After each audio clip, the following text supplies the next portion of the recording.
prisonniers de guerre découvrirent un veau. Cela faisait 2 ans qu'il n'avait pas mangé de viande. Les autres prisonniers, ils l'entourèrent aussitôt, l'attrapèrent, tous prêts à faire un festin. Mais la viande d'un seul veau ne suffisait que pour un seul repas. Ce groupe de prisonniers construisait une voie ferrée pour l'armée japonaise. Ils travaillaient 20 heures par jour, et ne pouvaient pourtant survivre qu'avec un plat de bouillie.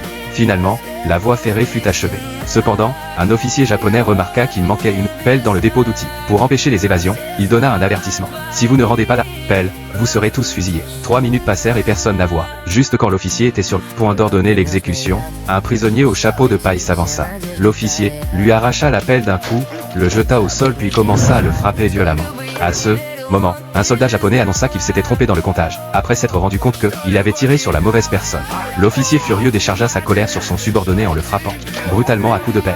Voyant cette colère incontrôlable, l'officier japonais comprit déjà que le temps était compté, il fallait s'échapper. C'est donc la même nuit, alors que les Japonais fêtaient, qu'ils organisèrent leur évasion. Ils tuèrent un garde japonais et parvinrent à s'emparer des armes. Mais ils découvrirent que les pistolets étaient déchargés. Juste à cet instant précis, l'officier découvrit le corps du garde et courut immédiatement vers l'armurerie et donna l'alerte. Le plan d'évasion avait complètement échoué.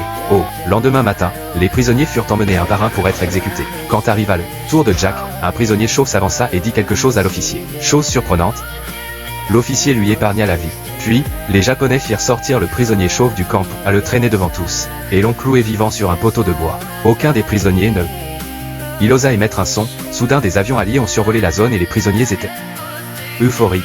La liberté semblait à portée de main, mais le bombardement aveugle des Alliés les a terrifiés et ils se sont dispersés, pris de panique. Peu après un autre avion est arrivé, cette fois il a lâché des tracts. Les Japonais se sont rendus, la guerre était terminée, mais la colère dans le cœur de ces survivants ne s'est jamais éteinte. Ils ont attrapé l'officier japonais et ne lui ont pas tiré dessus, au contraire, ils lui ont rendu la douleur petit à petit, de la même manière que les Japonais les avaient torturés.